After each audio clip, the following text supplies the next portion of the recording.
Tōku rangatira, tēnā koutou katoa. We acknowledge that there is a strength beyond ourselves when we work together to serve others. May we put aside our own personal interests, work with integrity and openness, striving to create a community that supports its people and the environment. Let us, in a moment of quiet, focus on why we are here.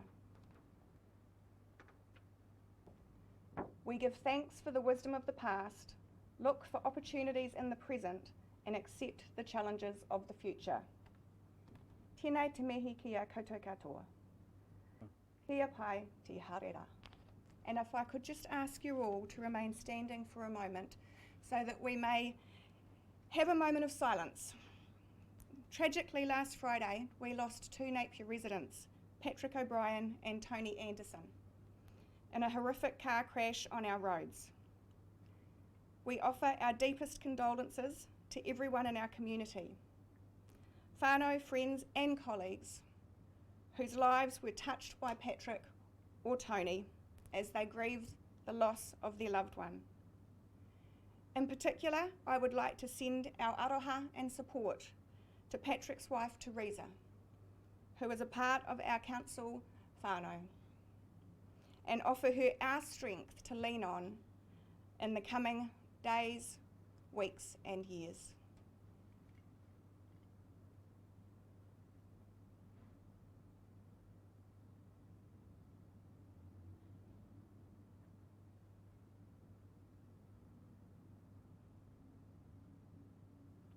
Thank you.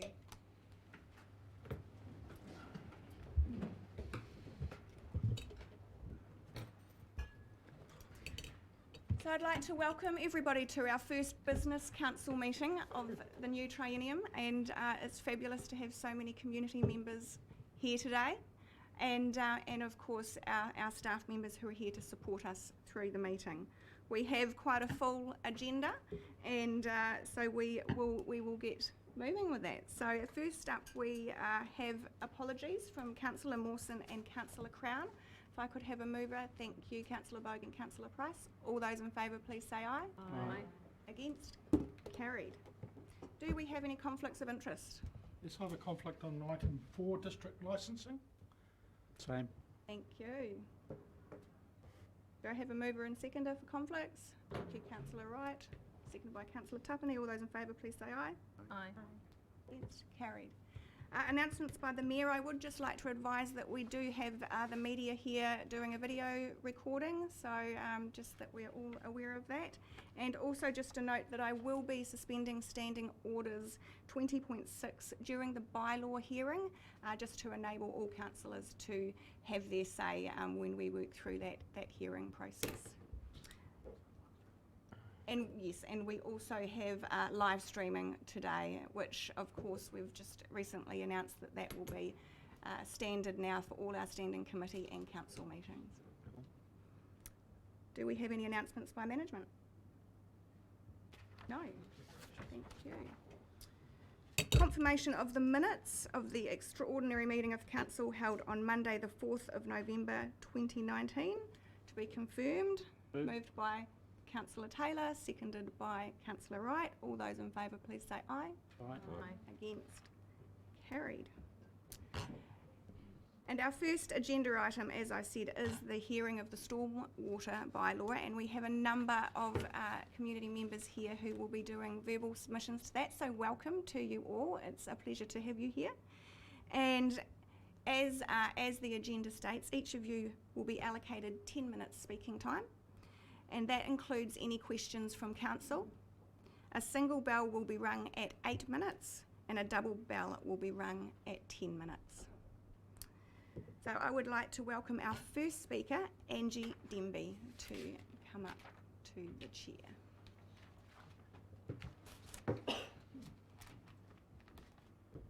Welcome. Are you doing the talking, Ange? We're heading to...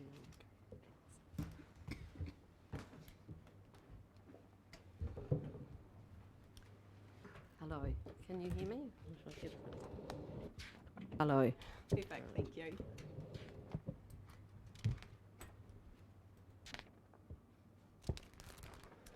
Well, I'm Angie Denby, and I'm the newly elected chairperson of the Ahuriri Estuary Protection Society.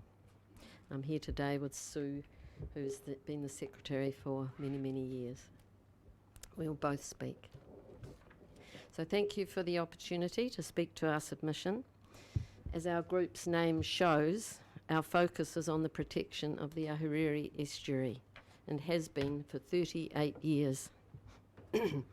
This unique wetland right on our doorstep deserves protection and enhancement. We strongly support the rewritten stormwater bylaw and acknowledge that it's a good step towards improving the health of the estuary, a dedicated wildlife reserve. It is struggling with contaminants and needs to be brought back to life.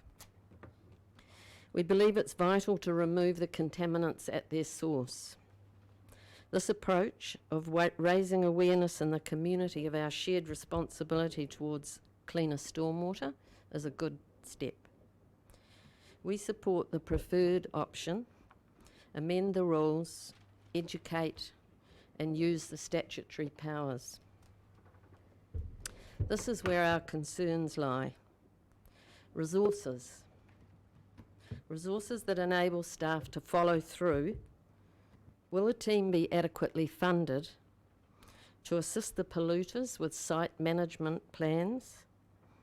Have enough staff to provide the education throughout Napier? Enough staff to monitor? And enough staff to actually use the statutory powers? Napier City Council needs to lead by example. What about your own pollution? Weed spraying, mowing without catches. Are your departments adequately linked for education in these bylaws? To notify Environmental Solutions team when new businesses start up? And who monitors you? Every heavy or prolonged rainfall, your stormwater network overflows, mixes with wastewaters, and we wait on tenterhooks to find out if the overflow is going to be released into the estuary instead of flowing into the suburban streets. It's not okay for this to happen. We want this resolved as a priority. It is not okay for you to breach your resource consent. When we ask who monitors you, we're also asking the Regional Council to keep you firmly on track. So, at funding rounds, we ask for full disclosure of staffing requirements to bring these bylaws into real action. Thinking has changed.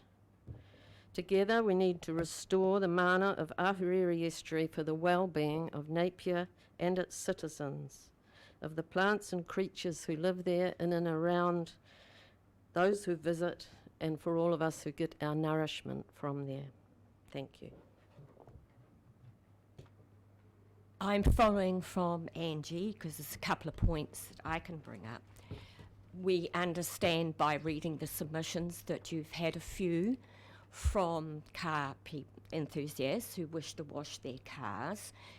We do understand. We do understand that they've been able to do it for years and years and years, but times have changed, and we must look at the greater good.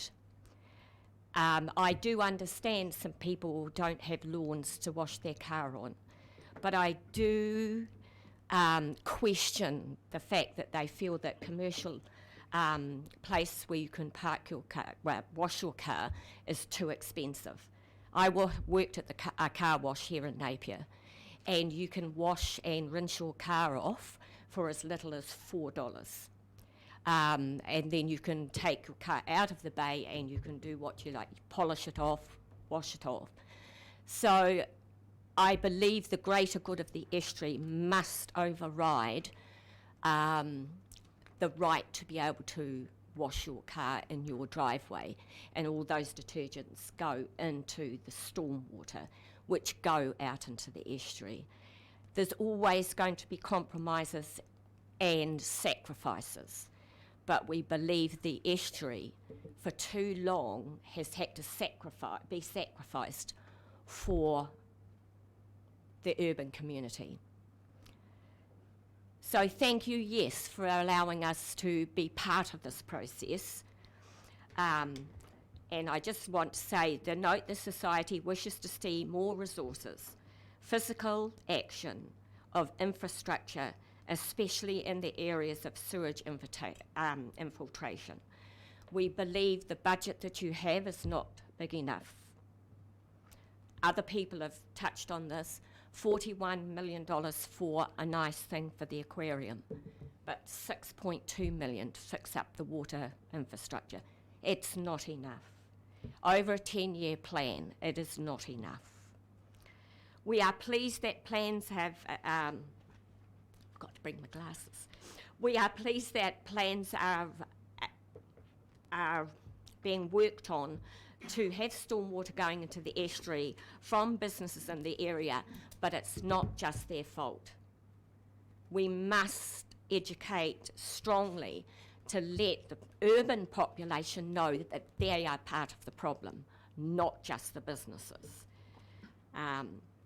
The society fundamentally is against shifting the problem out to sea by diverting stormwater from the estuary to the sea. It is still polluting our environment. I think first priority must be to find a better way. Thank you. Thank you very much, Angie. And so do the councillors have any questions? Councillor Brosnan. Yeah, Angie and Sue, thank you very much for your presentation.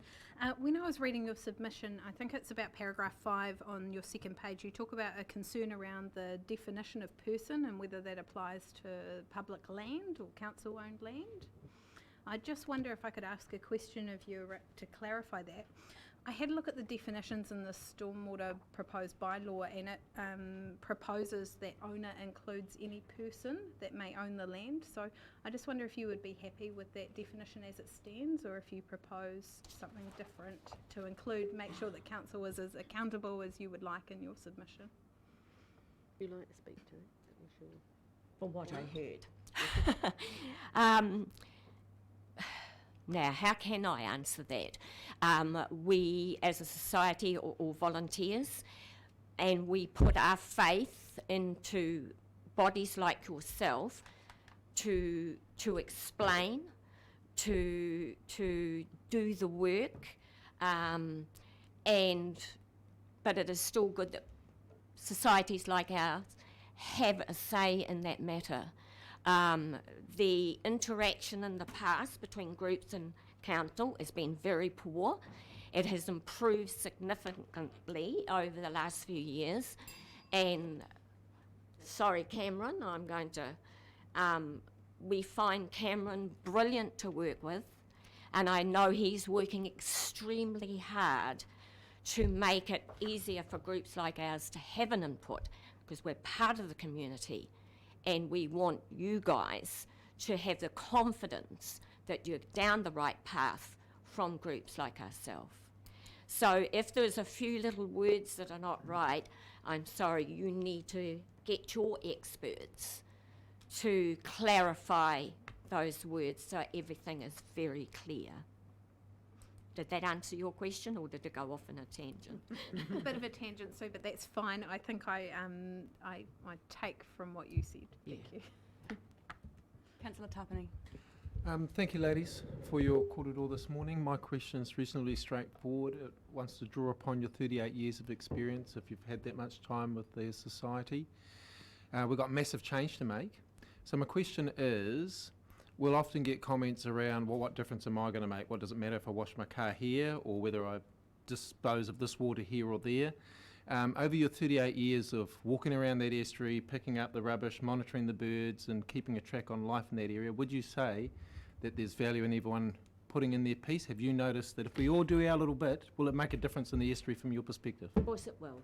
If you take all the people around here and 1 in 5 people decide not to put stuff down the drain, and you encourage your neighbour not to put stuff down the drains, every little bit helps, because all collectively, and we all collectively work together, it's got to make a difference. And luckily, our younger people are becoming more aware. Now, the people that do pollute the estuary and put their rubbish down and break their glasses out the window, you're not ever going to educate people like that.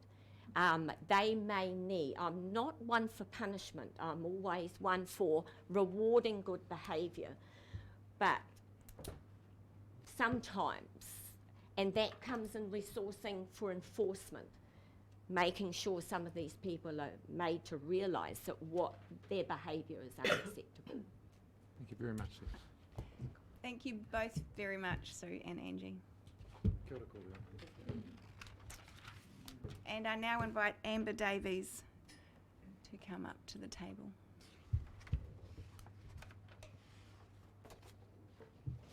Welcome, Amber. Thank you. Good morning, councillors. My name's Amber Davies and I'm here from Low Corporation, just representing Low Corporation Pacific and Hawke's Bay Protein. Low Corporation is a privately owned hide, skins, rendering, farming, various operations.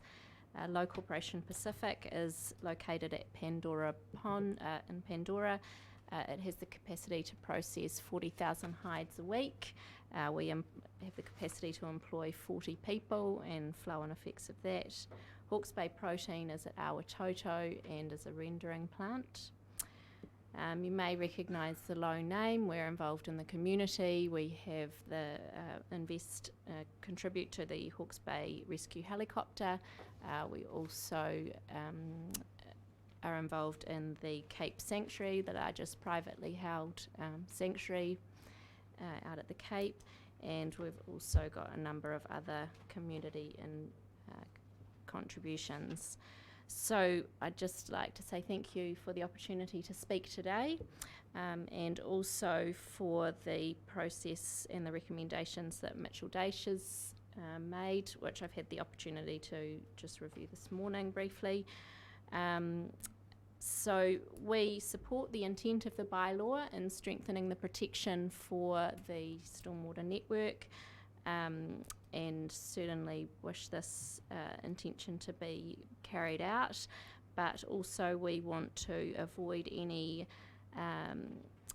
consequences that would not further the intention of the bylaw, and just make sure that everything we can do to make it easier and straightforward for people is done in terms of this bylaw.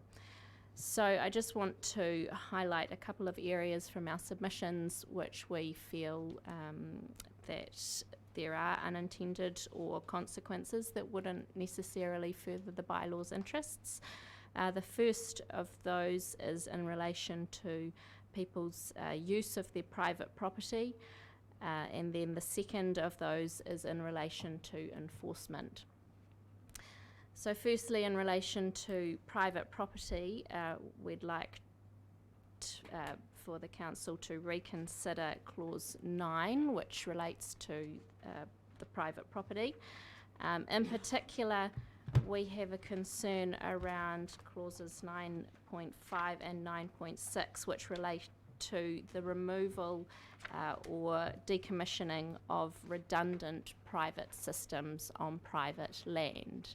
Okay, so this is not public systems, this is private systems, and currently as drafted, the council has the ability to require owners to remove their own private systems or decommission those, and that is carte blanche. There's no test involved in that. That's just their ability to require that under the currently drafted bylaw. We see that that's a step too far. There should be tests around whether that's going to contribute to damage or cause negligence.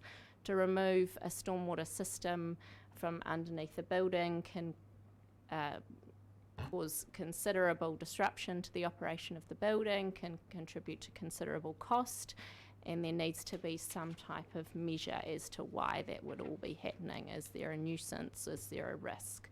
So there should be some type of consideration around exercising that power. And that is the same for the restoration of that removal. So currently it's drafted as to the satisfaction of the council that that would have to be restored. So we don't believe that it's necessary that it should be to the council's satisfaction. It should be in accordance with current building requirements. If we have to remove a pipe underneath our factory and we're compliant with building requirements, what further necessary hoops should we jump through? So that's our first point in relation to private property. The second one is in regards to enforcement. So we support the intention that there are implications for releasing contaminants and discharge, but as drafted, the council may withdraw an approval given to a person without any review of the incident. So there could be, this could involve the minor non-compliance of an environmental management plan. Now, environmental management plans could potentially be quite broad documents. There could be a minor non-compliance. This is not a breach, this is not a discharge, a minor non-compliance, and the council would then have the ability under the drafted bylaw to go in and withdraw the approval without even reviewing the situation, which seems incredible. So provided that we can have the council review an incident before they withdraw an approval, we also believe that the council should consider that there are people that are trying to do their best for the stormwater network and also the receiving environments. Companies and organisations are investing heavily into their networks and their treatment processes to ensure that this happens.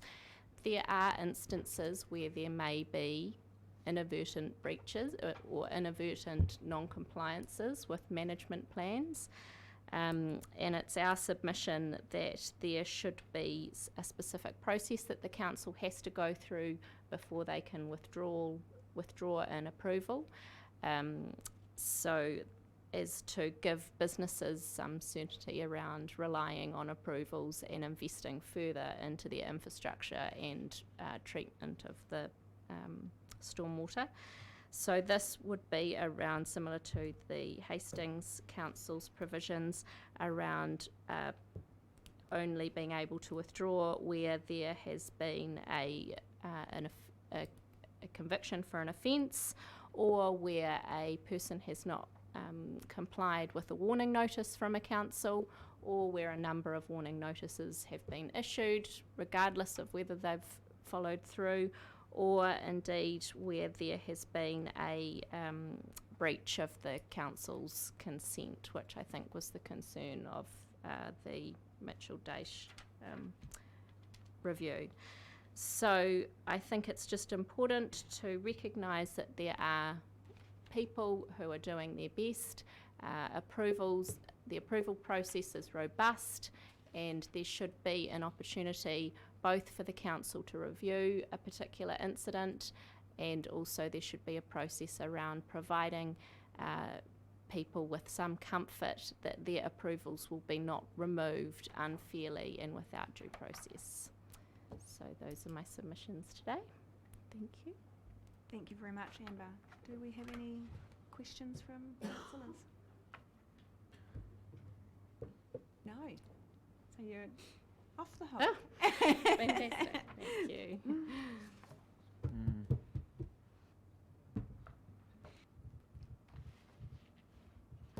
And I now invite Jenny Baker to come up and take the table.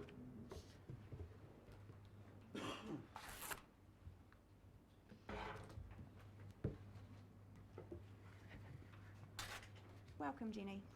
Thank you. Kia ora. My name's Jenny Baker, and I'm speaking on behalf of Te Tai Ao Hawke's Bay Environment Forum, an umbrella group for a number of conservation and environment groups in Hawke's Bay, and active in promoting the region's natural assets with particular concerns for water quality issues, land use and biodiversity. We would like to thank you for the continuing work of the Stormwater Working Group, which we attend as stakeholders, and the proactive program of the Environmental Solutions team. This is a huge legacy issue that will not be solved overnight. The team is very approachable and goes out of its way to provide clear communication and consultation opportunities with the community, industries and landowners. Instead of going through my submission, I would just like to highlight a few points. We strongly support the strengthening and broadening of the 2012 bylaw and support the preferred option. We would like to emphasise the need to prevent contamination at source rather than trying to manage or mitigate downstream. We were therefore pleased that the officer's report included our suggestion amendment in clause 3C to add the word at source to read managed appropriately at source, and also further clarified in adding the words the receiving environment to the same clause.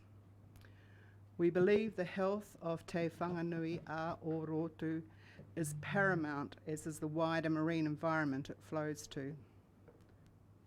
We would therefore like to emphasise the catchment aspect in any joint Napier City Council, Regional Council public education program integral to and running parallel with the bylaw, and also in the guidelines which translate the law to the public.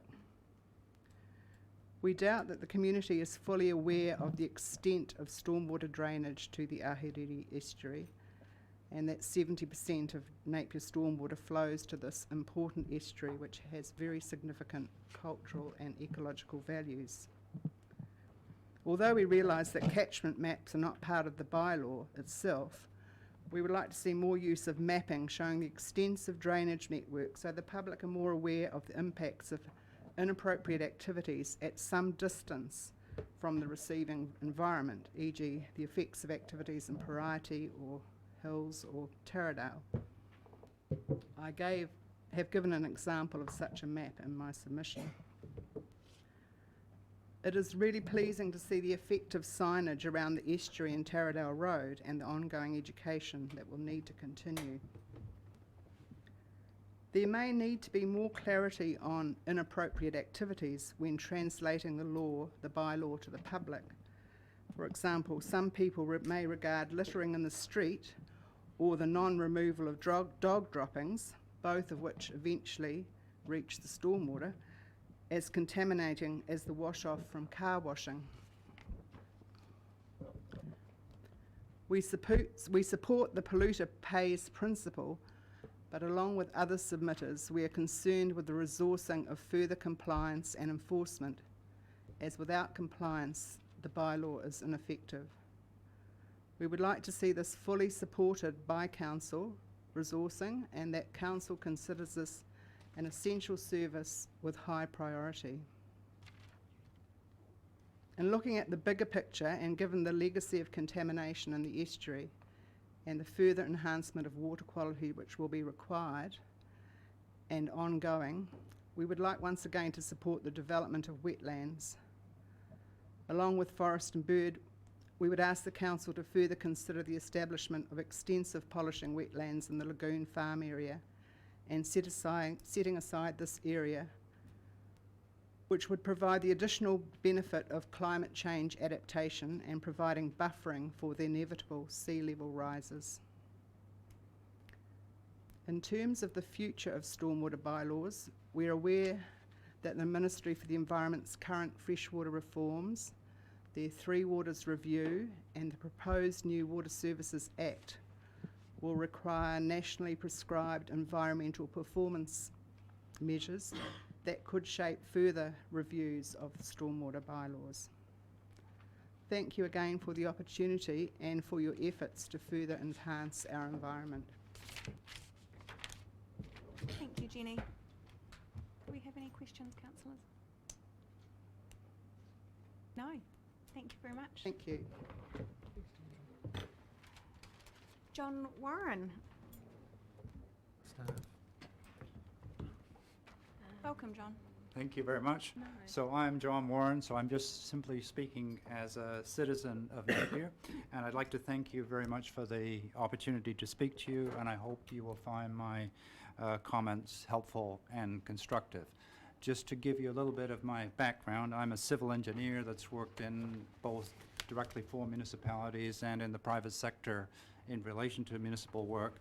And my postgraduate research, which I spent a year doing my thesis, was solely involved in the study of the contamination of stormwater and its impact on receiving waters. So I spent a whole year of my life doing that, and much of my life since then.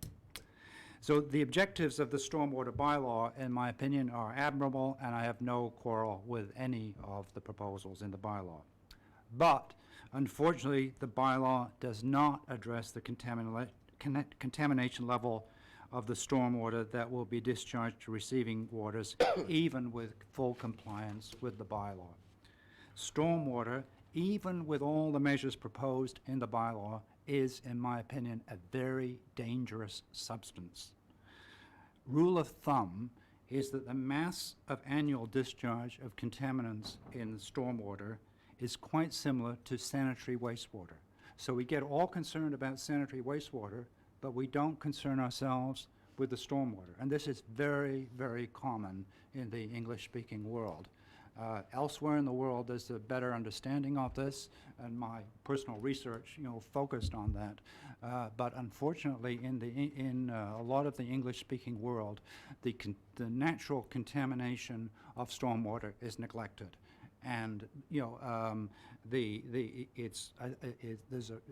there is nowhere that I've seen in the Napier analysis that issue is addressed. But as you know, after long dry periods, the quality of the stormwater can be very low. And the reason for this, and we, in the business we call it first flush, is the contamination in the environment increases over time, and then when you get a rainfall after a dry period, all that contamination is flushed out, and you get an extremely low quality discharge. And that's not sanitary overflows, it's not all these people putting the wrong stuff into the stormwater, it's just the stuff that has built up in the overall urban environment. So the bylaw and background don't state any quality objectives. Now, as an engineer, I'm always looking for what are the objectives and how do we meet those objectives. And nowhere in the bylaw do I see the objectives that you're trying to achieve. And elsewhere, similar measures to what you're talking about in the bylaw have been taken, and there's been almost no improvement in the quality of the receiving water. And I'm not against doing that work, but you should recognize that there are all these other contaminants that you're not dealing with, and if you're going to improve the quality of the receiving waters, you need to set an objective, you need to understand where the contaminants are coming from, and you need to deal with all of those contaminants. And based on my personal experience, what you are proposing, while well-intended, will not achieve any substantial objectives. So if Napier wishes to improve the quality of its receiving waters, in my opinion, it should establish quality objectives. I would advocate that those objectives be significantly better than what New Zealand calls swimmable, which, based on World Health Organization data, is of a relatively hazardous level, and the World Health Organization advocates contamination levels that are significantly lower than what is acceptable under New Zealand standards. And once a quality objective has been set, then a strategy to achieve that objective should be developed by the council. And elsewhere, even adjacent to large urban areas, and I have been involved in this, shellfish gathering standards can be achieved, like in a much more difficult situation than Napier. It is possible to do it, but I'm virtually certain that what you're proposing here will not achieve that. So while I fully support the bylaw, I urge the council to adopt receiving water quality standards and to undertake the infrastructure improvements that are needed to do that. And a good starting approach, and not a completion approach, but a starting approach, would be for Napier to initiate blue flag recognition. So this would be an excellent local and tourism promotion initiative. So Blue Flag is an international organization that approves sites through an international jury. And so you appear on a worldwide website with your quality levels. And I mean, I have been involved in this elsewhere, and it's not the end goal, I would say, of shellfish gathering standard, but it's a really good place to start. And to have an objective to raise the blue flag, I think would be something that Napier could be proud of, which you could achieve. And it wouldn't just say, we did what we said we were going to do. You would have international recognition of the achievement that you have made. And myself, as a Napier citizen, I would be proud to see the blue flag flying over our receiving waters. And by receiving waters, I mean the seashore, all coastline, and the Ahuriri estuary, but I think the highest priority should be the blue flag over the Ahuriri estuary, as has been said by other people.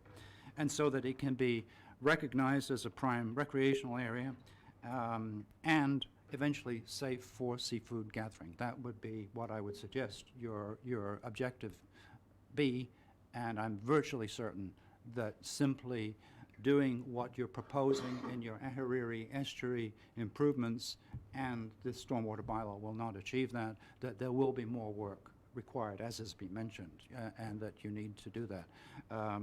So that is my suggestion, is that you aim high, that Napier, its objective would be not just to be compliant with some national standard, but to be a place of excellence which we can be proud of on a worldwide basis.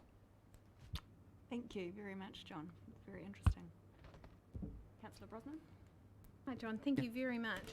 I'm interested just to tease out with you your proposed objective. So as you've already said, setting an objective around receiving waters in the Ahuriri estuary would almost be ultra vires in that council couldn't achieve it simply through this bylaw. But then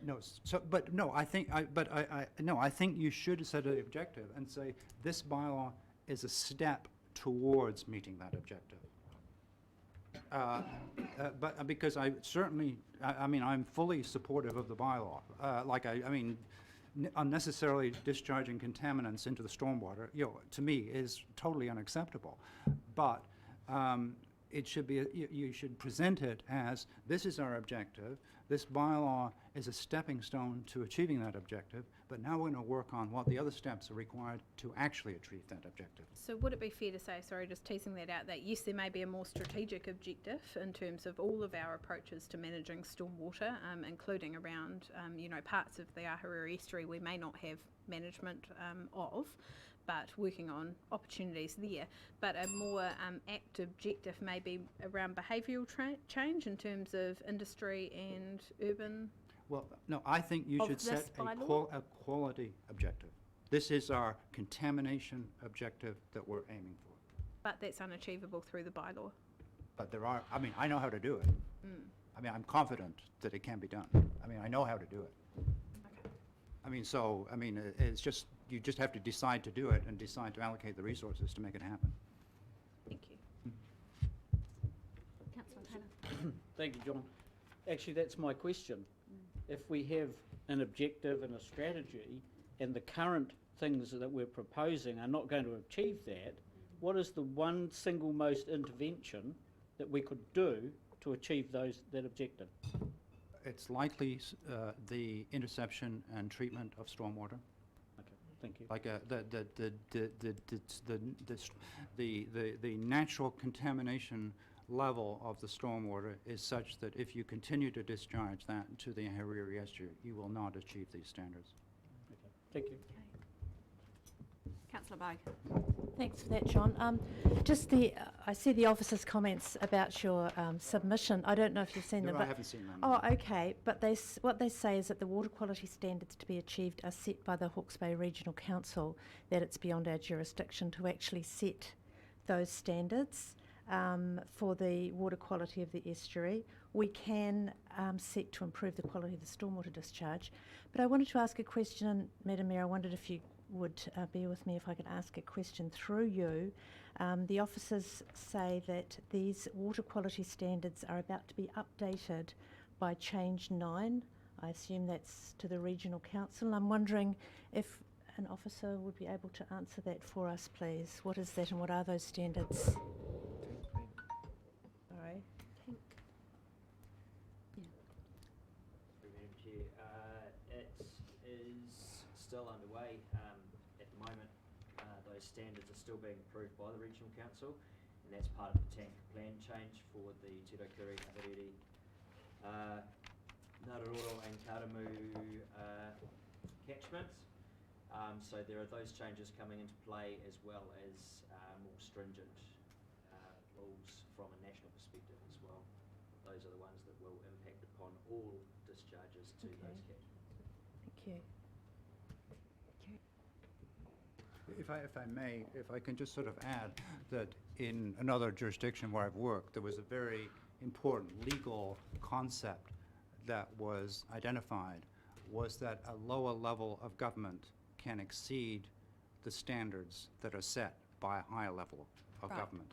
Okay. In other Thank words, you. you must comply with the standard, Yeah. but you're not prevented from From sen- exceeding those standards. Thank you. Thank you for clarifying that.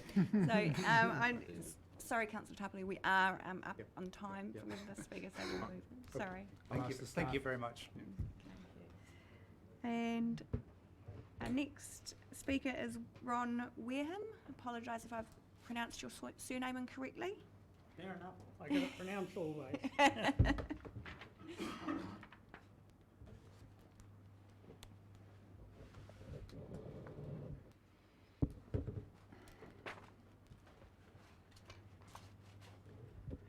My name is Ron Wareham. I'm a resident of Napier, retired down here from Auckland in 2003, and have been concerned with an area I know very well, Pandora Pond area of the estuary, and compare it with what has happened in Auckland in the area I lived at Milford, which had a similar situation with the marina at the sea opening. It then went back in the Milford to a large area of mangroves, and what was originally wetlands, which now is an industrial area and feeding all the contaminants into that estuary, which is now virtually completely dead of all shellfish life. And the flounder I used to spear up there, I stopped spearing in the early 1990s because you could not eat it, completely contaminated and foul tasting. I've gone one step a little bit further, and firstly I would like to congratulate our new mayor and the re-elected councillors and the new councillors on their success in the recent elections. In presenting my last submission on water quality at the Regional Council meeting in 2017, I asked the question, what happens when, not if, contamination of the Pandora Pond area is identified at the time that an event such as the Iron Maori triathlon is being held? This was answered last year when the swim leg of that very event had to be cancelled because of water pollution at the very last moment, when competitors were seated up and many standing in the water ready to start. That created quite a problem for the organisers of that event, as they had to institute, I think it was a short run leg, and set the course and get marshals, etc. This year's event was shifted to another site in Harding Road. In the event of rough seas, that venue also would be unpractical for a swim leg of a triathlon. Pandora Pond area of Ahuriri Estuary is free of high seas and undertow, and it's the safest place for swimmers in Napier, especially for children, where they can be supervised. But as we know, it's repeatedly been not suitable for water activities due to pollution. It's my opinion that the past councils have not taken seriously enough the impact that water contamination had over the last 2 years on the unavailability of Pandora Pond for teaching of water and boating and safety to groups of children. organisers of groups would cancel outings due to the risk of sickness that may have been caused by the water contamination. And although businesses must be prepared to face bad trading times, the kayak hire company, which was built up catering to these groups that included many schools, suffered greatly due to the water contamination issues, to the extent that, although the owner has been trying to sell the business, he really has no business left to sell. The demise of the availability of kayaks for the teaching of water safety will impact adversely on those lacking these skills, quite apart from those who wish to have a quiet paddle up the estuary. The problems were compounded when council placed an inflated play raft directly in front of the area where the kayaks were launched, and I believe the stirring up of sediment in the area due to children jumping and sliding off this apparatus contributed to the discoloration and the quality of the water. As an aside note, the council owns the building that is part leased to the kayak company, thus receiving rent, while at least being part of the reason that their ability to earn income has been impacted. This is also true to a lesser extent to the cafe which operates in the same building, as with fewer people using Pandora Pond, their patronage had declined. I mention these two businesses as a way of showing the wider impacts of contamination over the estuary other than just on the direct water users. Council have stated to me in the past that council did not cause the contamination of the water, so the council is not responsible for the flow-on events, to sport events, businesses, etc. While this may be factual, councils in the past constructed drainage systems so that they discharge their contaminants directly into the estuary, and thus, in my opinion, should shoulder part of the blame. Birds have also been mentioned as a source of contamination, but frankly, I've seen more birds on Park Island and Anderson Park after heavy rainfall feeding on worms that I ever see in a group on the estuary. And being a runner, I've run around there many times in the past. As the contents of the drainage system serving both industrial and residential areas are being directed into the estuary to eventually, hopefully, be flushed out to sea after contaminating the area, I ask this: would it be possible to redirect all drainage away from the estuary to a ponding area where it could be treated to at least remove some of the contaminants before discharging directly into the sea via a stormwater system which exists on Marine Parade and exits by the viewing platform? In other words, not having it going through the estuary at all. There would, of course, remain a large problem in that of the estuary itself, which has its origins much farther inland and has contamination from both farmland and residential areas. Treating this larger flow of water needs a different approach. And this is where I differ with some people, because in creating wetlands, I do not believe will solve anything, because if you keep putting polluted water into the wetland, what you're going to get out of the other end eventually is polluted water. Some years ago, I had a face-to-face meeting with the then Mayor Dalton, where it was mentioned by him that the council's CEO, having come from Australia, had knowledge of a contaminated area there much larger than the Ahuriri estuary, which had been successfully treated with a system to clean the water. Information was apparently being sought on this. Has this actually happened? And if so, what's the end result? Stated in my submission to council, I have no qualifications in water treatment, but I have experienced the degradation of an estuary on the shore, which I've mentioned before.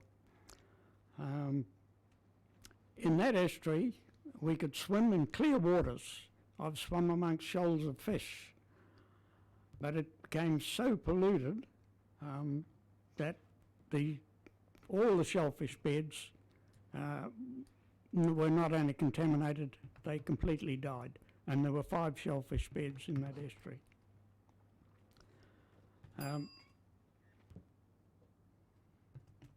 The- 2 minutes left to go. How many? 2. Well, I'll stop there. I've got more to say, but I'll like to leave that then for any questions. Do we have any questions? I mean, Just there one- being no question, yeah? Councillor Just one Tupper? nice and easy too, Ron. I missed at the beginning, you said, how long have you been living in Napier and around the estuary? Since 2003. Thank you. Right, Councillor Brosnan. Thank you, Ron, for your submission.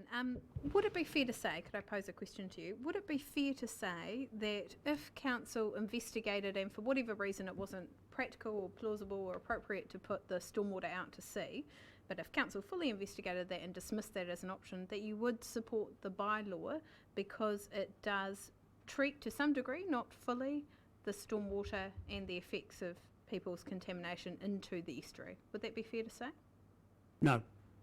I don't believe you can continue putting stormwater from all these sources into the estuary and expect the estuary to survive.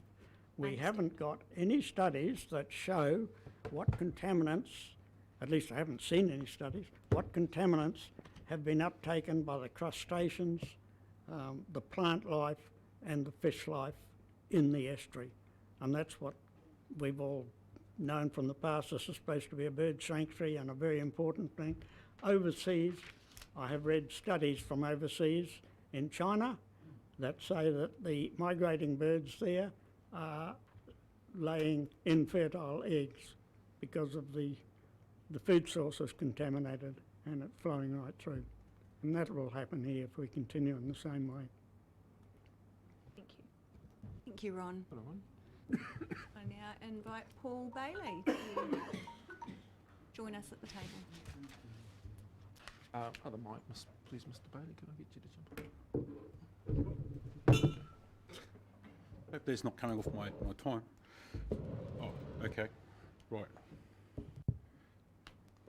Kia ora, my name's Paul Bailey, resident of Napier. My submission was pretty straightforward. Generally support the direction that the new or the amended bylaw is going in. I think it's a great step in the right direction.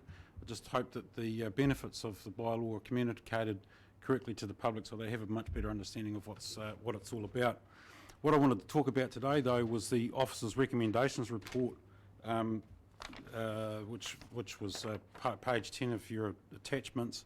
I've got to say, I was pretty disappointed with the officer's recommendations because it gave no explanation as to why they wanted to change the bylaw that was put out for submissions, the original edition. So I just want to make some comments on some of the proposed amendments that they've made, because at the end of the day, they're recommendations. So as councillors, of course, you take advice on board, and advice is only advice. You know, you either accept it or decline it. And I think it behoves you, if you're not too sure, or the public are asking questions about some of these things, that you perhaps should be asking further questions of your staff to get some clarification. So if I go to proposed bylaw clause reference number 4, definition, where they're asking, the oil companies and local corporation are asking for that a resource consent approved by the Hawke's Bay Regional Council be included. I thought it was outside the jurisdiction of the Hawke's Bay Regional Council to actually approve discharges into the stormwater system for Napier City. I thought they only dealt with discharges to land and to direct into the sea or rivers. So that's something that needs to be questioned. I was intrigued with the Low Company's verbal submission, where they talked about the public versus private issue. I thought that was quite relevant. And their request to add damage to public stormwater network into 5.1 and 5.3, I think, needs to be revisited.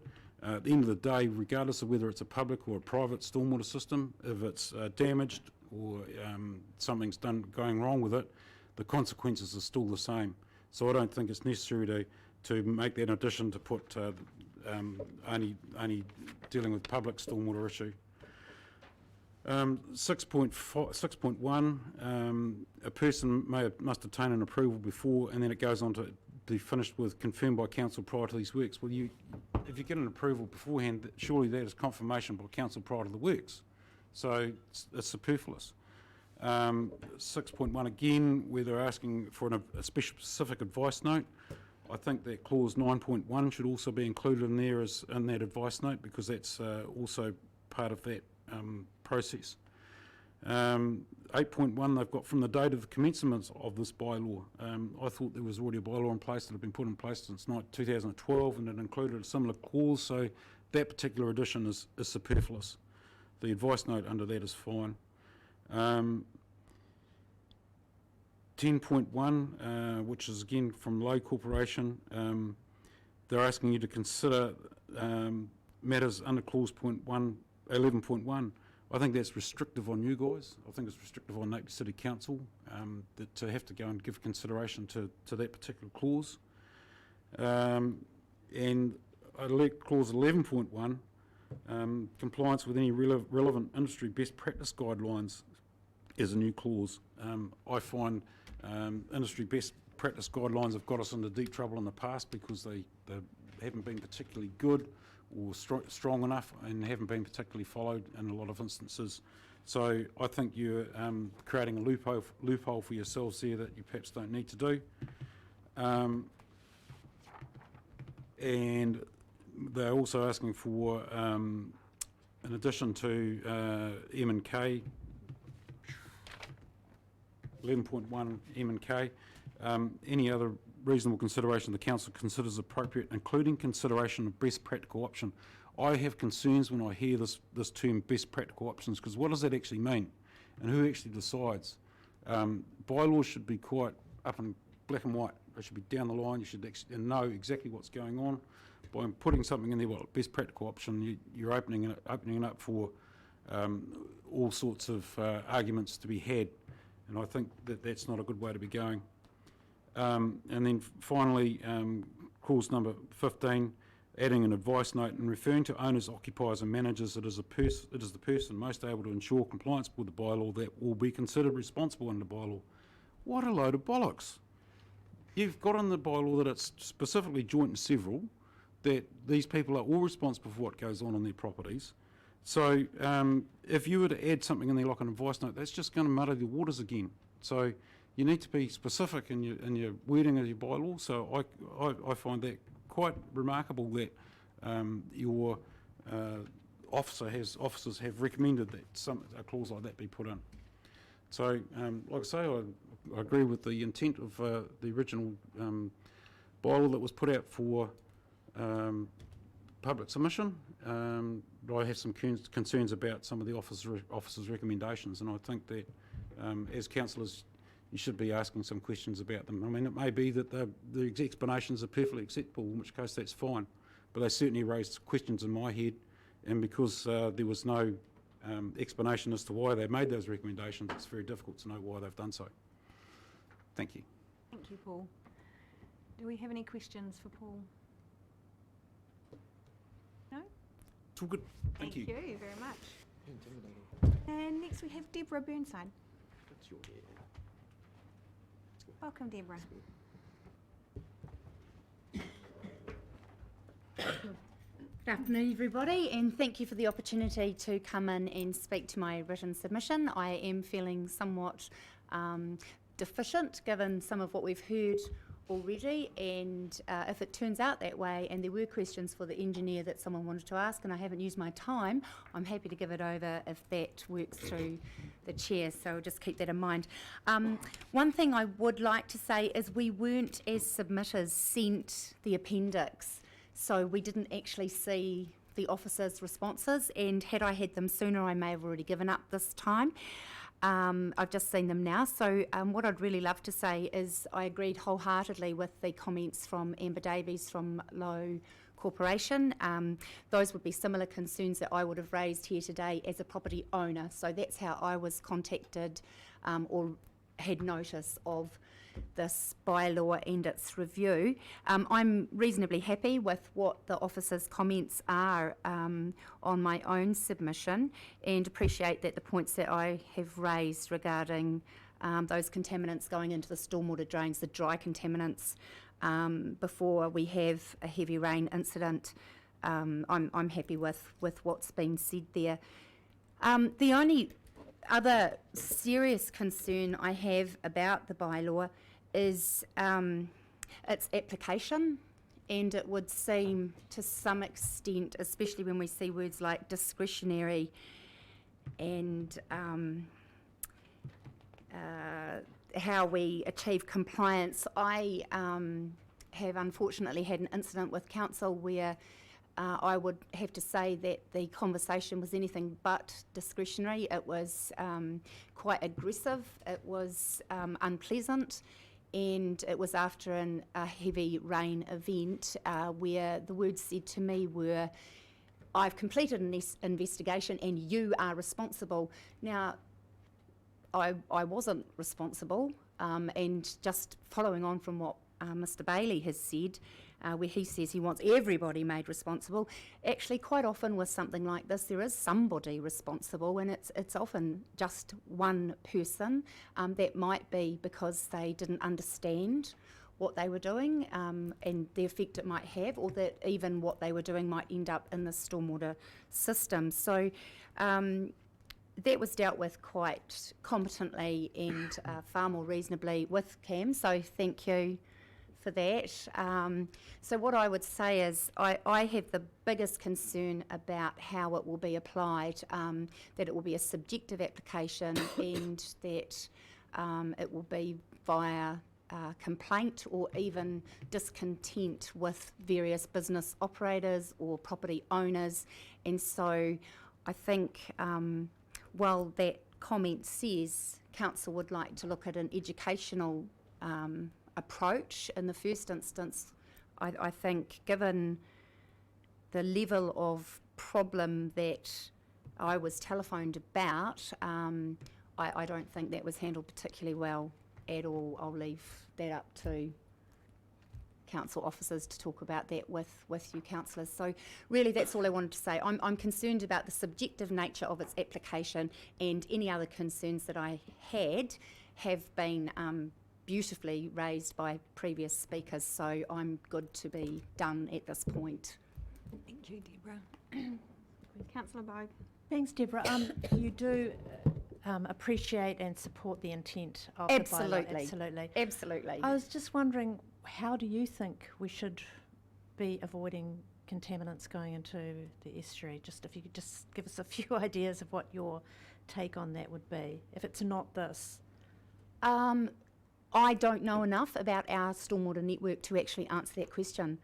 All I would say is I've submitted to council in the past about the amount of waste dumped in our open drain system, and given what, I'm sorry, I've forgotten your... John. What John said, I think he probably is a better person to talk to than me, but I would love to see us tackle what's actually going into the stormwater that's dry before the rain events happen. And my own incident that I was telephoned about was after a severe rain event. We've actually modified some equipment as a result of that. So it's just better to communicate from a, hey, this has happened, how can we address it together, then suddenly you might be in court and face a massive fine, because actually that won't change anything, in my opinion. Taking people to court doesn't change things. That's just me. Thanks. Thanks, Maxine. Councillor Tapani. Thank you, Your Worship. Thank you, Deborah. I know that you and your family and your businesses have been actively involved in trying to make some good environmental sustainable changes at local territorial authority at our level, and you've had some frustrations in the past.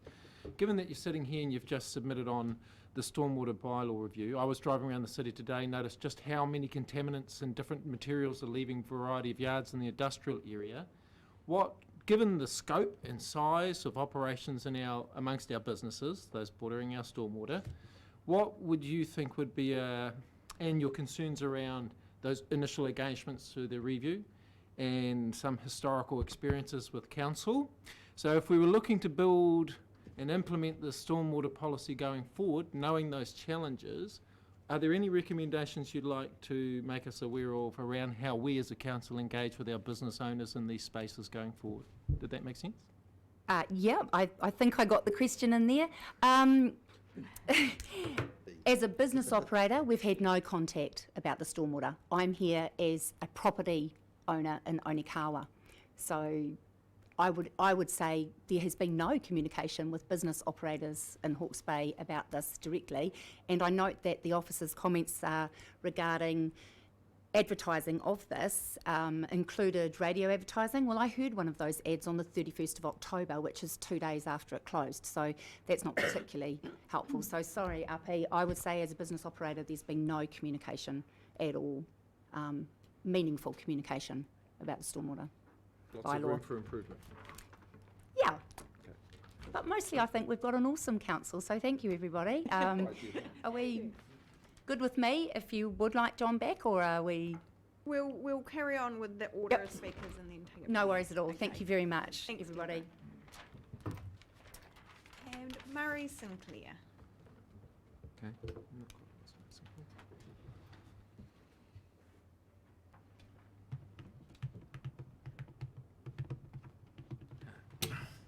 Welcome, Murray. Good afternoon. Thank you very much.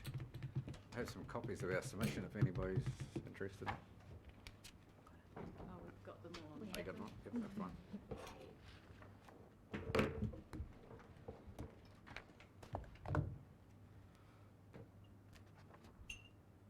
So my name is obviously Murray Sinclair and I represent the Hawke's Bay Toyota Group. I also have full backing from the Ford Group, Mitsubishi, Holden and the Townsend Group. So basically the franchise dealers of Napier.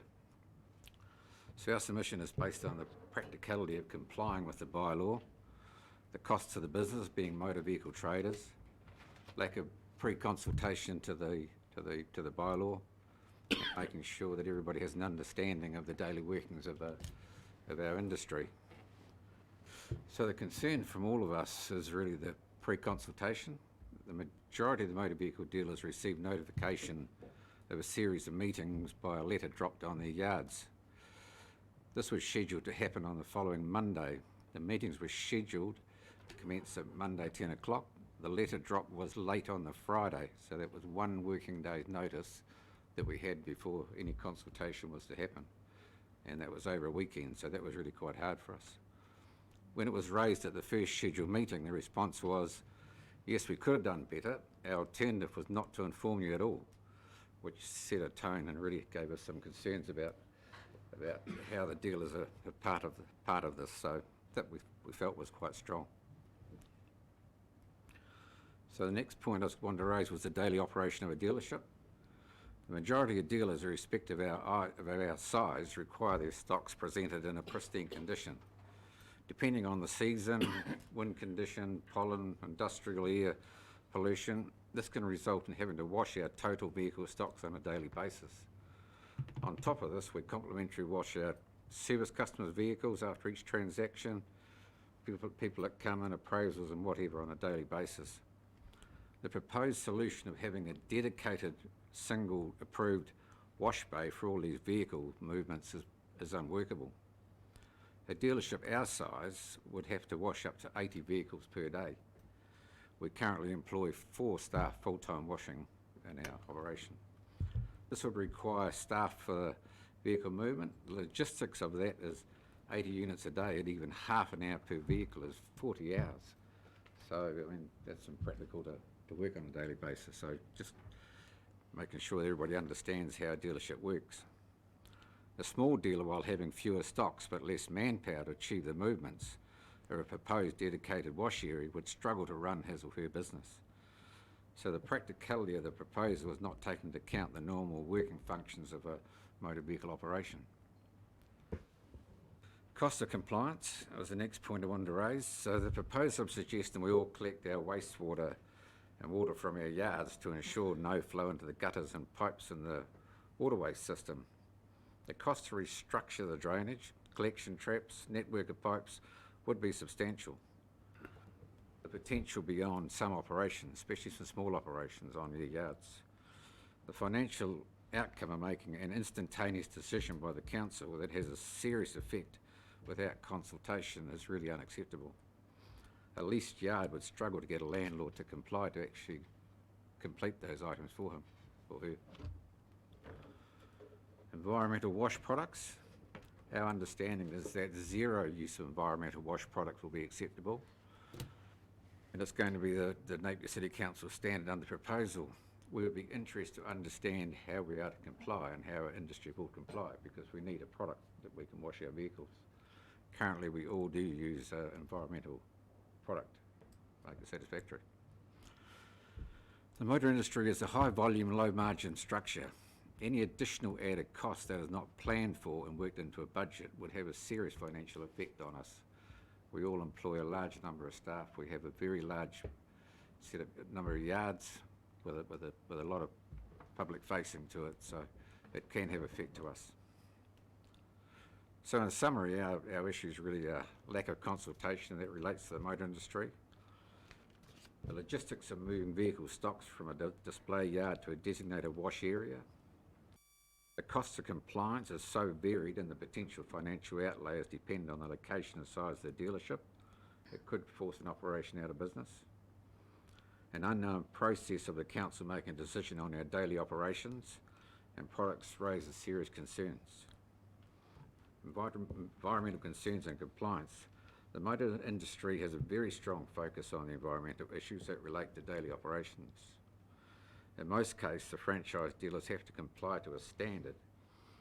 Virtually all of us is monitored by an external company. It covers waste oils, water disposals, cardboard, wash products. They monitor our power. So in most cases, we are all externally monitored. Ours is done by Land Care Research.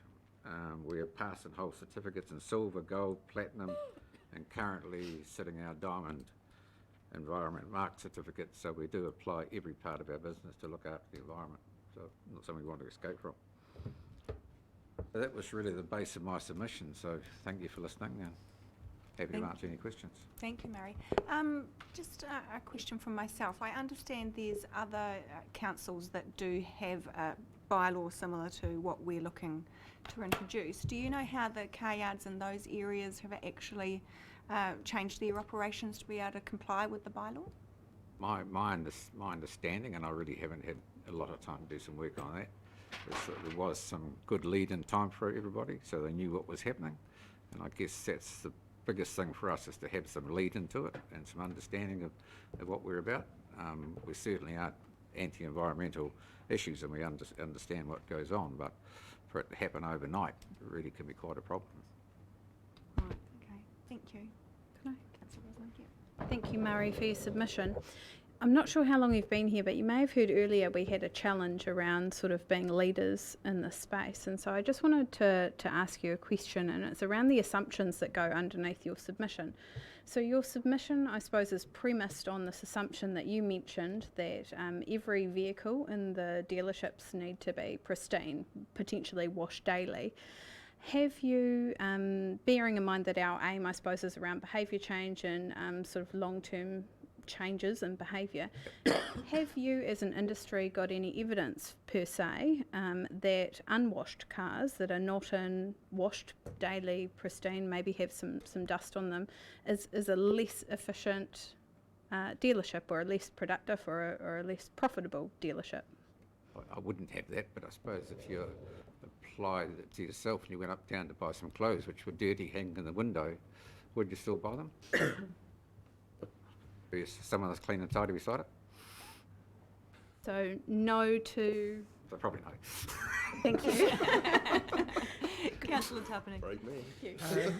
Greetings, Murray. Thank you for your submission. So I wonder if you could just talk me through a process around your assets and the motor industry. So let's assume we're talking not about a brand new vehicle built for sale, but around an imported vehicle or a signature class vehicle, if you like, that's brought to your yard. So it's had a previous owner. What would it go through before, what process would it go through before it ends up on the front yard? Well, the process is that it's brought up to condition by the manufacturer. Yep. So it's a program car to the dealers, and every franchise dealer would have that. And then it would come on a transporter to us. We would then unload it. We would wash it, we would check it through the workshop, do whatever, and place it on the yard for sale once we have the right signs and signatures and compliance on it. So this is where my questions are leading to. So it gets prepared before it arrives to you, and so I'm speaking generally, not to you personally. Then your groomsmen on site will then treat the vehicle for retail to put out into the front yard. Correct. And will they normally do that at the back or at the front on the sale yard? In the wash bay? The first opportunity would be at the back. Okay. And depends on the load on the day. If it arrived on the transporter and the conditions that it came down in were good and we could place it on the yard straight away, that's what we'd do. If it came down on a wet, dirty day and needed full grooming and washing, then it would either be done back or what, depending on the load. So this little story we're going on leads me to, I know of a practice in amongst retailers of vehicles where there is a product that they can apply post-wash. So after it's been groomed, puts a layer of wax, if you like, on the vehicle so that it can sit on the showroom yard for a week, and all you need to do is rinse it with water to get the dust off without having to do a full groom. Is that a practice that you initiate or that you... No, it's not a practice we initiate. And Okay. I don't believe it's a practice that I understand other dealers in Hawke's Bay initiate either. So if a dealership wanted to maintain the appearance of their assets on, they would need to basically rotate them through a schedule out in the wash bay at the back? Well, we wash our display cars on the yard. Yep. And we wash the customers' cars, trade-in cars, whatever cars on the back. If something has dirtied on a test drive or whatever form, then they're taken and washed in the back part. Okay, so essentially for your front display vehicles, you're only talking about overnight dust, perhaps pollen, etc., etc.? Yeah, correct. That's Yeah, correct. and it's just a water rinse, not a full soapy suds rinse? Well, it'll depend on the pollution in the air, and depend on the environment, and depend on which way the wind's blowing, and whether it's a pollen year or what it is. It depends whether we need to have an environmental soap of some sorts, or whether we can practically wash it by fresh water. If it's washed by fresh water, we have to run it through a machine so it doesn't have the spots that stay on the car. So, Right, thank you. I will allow one more question from Yeah, just Councillor got a Price. quick question. If you, I'm just carrying on from where the Mayor was going. If you'd had more time to work on this situation, you're saying you didn't get a lot of time, do you think you could have achieved something that would have got close to what we're looking at in the bylaw? I suspect we would if we all sat together. We're all in a positive mind to make something work. Yeah. And I guess, as I said, from us, it's really the staging of it and the practicality of actually how we do it. It's not that we don't want to do it. It's really just overnight would be catastrophe for us. But a staged program, I guess, they will work quite well. Thank you. Thank you very much, Murray. Thank you. And our final speaker today is Alan Humphreys.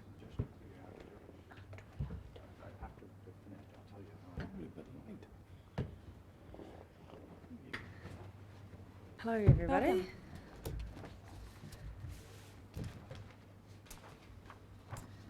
Welcome. My name is Ellen Humphreys and I am a policy planner here at Hawke's Bay Regional Council.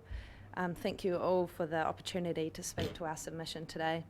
I'm going to use this opportunity to highlight and expand on some key aspects of our submission and also to respond to the officer's recommendations. Hawke's Bay Regional Council is responsible for environmental resource management under the RMA. We envisage a healthy environment, a vibrant community and a prosperous economy, but we know that we cannot deliver this on our own. Our role in enhancing our environment is complementary to Napier City Council's. In terms of stormwater, this looks like Napier City Council holding a resource consent for stormwater discharges from HBRC, working together to improve public awareness on stormwater and the impacts on our natural environments, and consulting each other on changes to relevant policies, plans and bylaws. We know from our communities, and has been made evident through many of the submissions on this bylaw, that the Ahuriri Estuary is incredibly important. It is a space that has huge significance culturally, spiritually, for recreation and amenity, and is a hotspot for biodiversity. We are pleased that the new stormwater bylaw focuses on stopping pollution at the source. This recognises that every person contributes to the health of our environment, and it also assists Napier City Council to meet the water quality requirements of their stormwater discharge consents and contributes to improving the health of Te Whanganui-a-Roto. As stated in our submission, the Regional Council is generally supportive of the proposed bylaw. The new bylaw will better enable Napier City Council to meet current and anticipated statutory obligations beyond just the discharge consent. These obligations include controlling or avoiding activities that will result in water quality standards not being met, amending bylaws to help achieve freshwater objectives, and requiring site management plans and good site management practices for high-risk sites and high-priority areas. The advice note suggested for inclusion at clause 10.1 by the oil companies will go some way to strengthening the link between specific provisions for high-risk and high-priority sites, as we had also requested in our submission. We do not support the officer's recommendation to change the definition of approval. The wording suggested by the oil companies and included in the officer's response is inaccurate. The Regional Council approves discharges to land and directly to water, not through the Napier City Council network. Stormwater discharges through the stormwater network should be covered by the bylaw, and we do not believe it is in Napier City Council's interest to make this amendment. If the amendment is in relation to another type of discharge, and for other matters such as this that relate to the functions of the Regional Council, we would like to work with Council officers to ensure clarity and accuracy. We support the other recommended changes to the bylaw because they aid clarity and interpretation of the proposed bylaw. We commend Napier City Council on their aspiration to stop stormwater pollution at its source, including pollution caused by the general public. Although it is clear that education will play a big role in reducing general waste entering the stormwater network, the new bylaw enables compliance action to be taken against all scales of nuisance entering the network. We suggest that increased resourcing will be required to enable sufficient monitoring and compliance action to be taken. Increased resourcing will also be required to help develop environmental management plans for trade and industrial sites on a case-by-case basis to ensure that they are fit for purpose and have the appropriately strong teeth. This is particularly relevant for decreasing sediment discharges from unsealed sites in industrial areas. In relation to both these examples, the officer's recommendations highlight that, in reality, City Council officers will have to exercise high levels of discretion. We implore the Council to support staff to make those hard decisions by enabling them to have the time and the skills to consider each case through appropriate resourcing. In relation to compliance, the Regional Council's pollution response team will continue to work with the Environmental Services team. And again, bringing the community on this journey through education and awareness will be integral to improving the stormwater water quality. We look forward to continuing to work with the City Council to deliver these campaigns. Thank you very much, Helen. Just taking you back to your concerns around clause 10.1 and the officer's recommendation there. Sorry, could I just get you to clarify that a little bit for me? So the advice note is about just highlighting that environmental management plans will be required for high-risk sites and high-priority areas, and looking at the Heretaunga Plains Urban Development Strategy, our own regional policy statement and the upcoming tank plan change, having a clear link that high-risk sites and high-priority areas need a special focus is included in each of those statutory documents. Okay, thank you. Are there any further questions from Councillor Tapani? Thank you, Your Worship. I hope it's a straightforward question.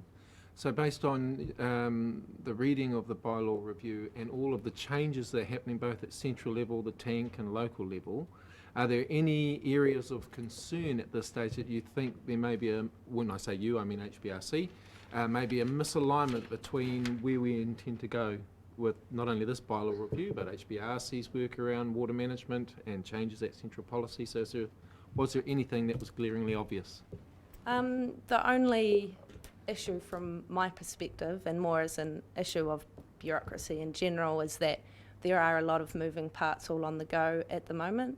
I understand that Napier City Council are renewing some of their resource consents for stormwater discharges.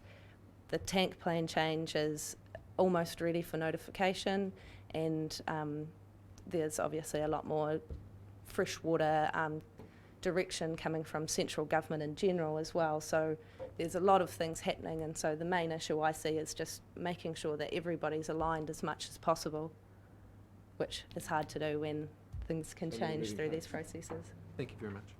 Thank you. Councillor Brosnan. Hi, Alan. Thank you. You mentioned 10.1 and you said you weren't happy with the officer's recommendation on that. That appears to me to be all around sort of the high-risk industries requirement to have environmental management plans. So could you just elaborate on the concern in that section for me? Sorry, I mean I am happy with it. It's it Support it. aligns with what we were looking for in our submission. Sorry, I think that's where I got confused. Thank you. No, that's all right. Okay. Thank you very much. Alan. We are slightly ahead of schedule, so if Councillor Tapani, if you did want the opportunity to ask John Warren the question that you had earlier, then I will give you that opportunity. Oh, thank you, Your Worship. Thank you. I will take that opportunity as the old timers hasn't kicked in and the question is still there. Excellent. Hopefully it's a reasonably straightforward question. I read your submission around the work that was conducted in Toronto. Yes.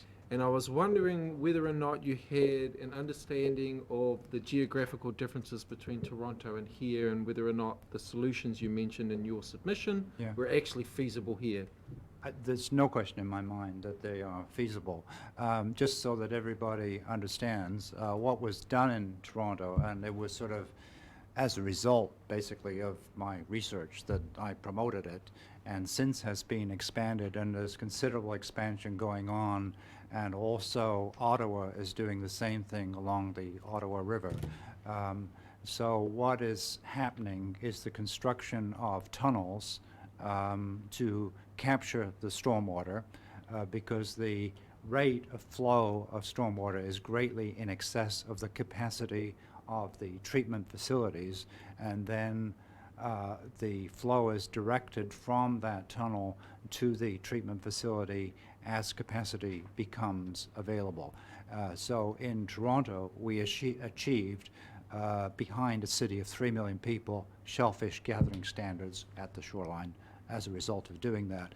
We spent 25 years doing the kind of stuff that you're talking about, and there was no measurable quality improvement. And that doesn't mean to say you shouldn't do it. There should be, in my opinion, no unnecessary discharges into the stormwater system, but the reality is that the total contamination that is being deposited in the catchment area is so significant, and it dwarfs those other contaminants. So it's quite feasible to do it, and it's relatively simple.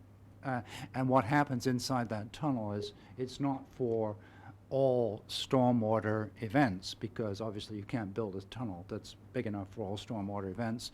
But what happens in that tunnel is that it captures the first flush, and you get settlement inside the tunnel. So when the capacity of that tunnel is exceeded, what overflows and what is discharged into the receiving water is of a relatively good quality. But there's no question that in those extreme events, the quality of the receiving water does decline. So the tunnels are primarily to capture that first wash? Yes, that's right. In Toronto and elsewhere, they've adopted a 1-year return period design so that there is no discharge into the receiving body of stormwater up to a 1-year return period storm. So on average, once a year, you would get a discharge into the receiving water, from a storm. Thank you, Your Worship. Thank you very much. Thank you, John. Was John? John. Yeah, thank you. So just to sort of summarise what we're here to do today, obviously we have been out and consulted on the new stormwater bylaw, and the proposed amendments seek to enable positive change to enable the protection and management of discharges of contaminants into our stormwater network, which of course then discharges to our marine environment, either via the Taipo stream or the Ahari estuary. Or the third is pipes entering the ocean. So this stormwater bylaw is a tool that council officers can use to encourage better practices when it comes to the discharge of contaminants which enter the environment, and that is what we need to consider while we now deliberate on this hearings bylaw. So bearing in mind this is not only our first official business council meeting, it is our first bylaw hearing as well, so I beg the patience of everyone present if we at times need to be seeking clarification on any process issues. So what I would like to invite councillors to do in the first instance is to actually identify what they feel the potential issues are with regards to the options in front of us, which, just to summarise for you, are the options that we have to consider is to retract the current bylaw if deemed to seek the best outcomes, and subsequent to this review rename it as the Napier City Stormwater Bylaw 2019. B, to review the consultation outcomes and endorse the proposed amendments to include them with an amended proposed Napier City Stormwater Bylaw for enactment at a later date. And C, provide direction to officers using the content of the Mitchell-Dace report and the outcome of the hearing process to amend the proposed stormwater bylaw to address those relevant concerns of the submitters to form a robust and balanced amendment to the proposed Napier City Stormwater Bylaw for enactment at a later date. That's all quite a mouthful, I appreciate. So the preferred option that has been put before us is option C. And in order for us to deliberate and discuss this, I invite you all initially to actually identify what the issues are that you would like to seek further information or clarification on. Councillor Bogan. Yes, I just have one. We sweep our streets and footpaths, and I wondered if we as a council were looking at the way we do that, so that what we're sweeping up and water blasting or whatever isn't just going straight into the gutters. Are we changing our practices, or have I got it wrong? Are we not doing it that way now? Would that be possible? Yeah. Question for somebody? Can you? Well, I'm just saying, I see the street. Yeah, okay, sorry. We're going to sweep up. A little mechanical sweeper sweeps everything up, picks it up. Picks it up. Takes that back to the depot and discharges it at the depot. Right. The new mechanical sweepers are put on the footpaths.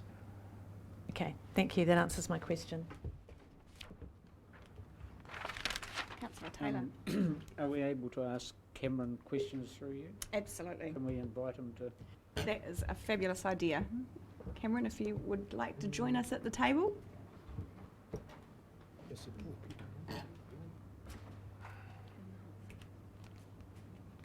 really talking about one of those big trucks, with the brushes at the bottom.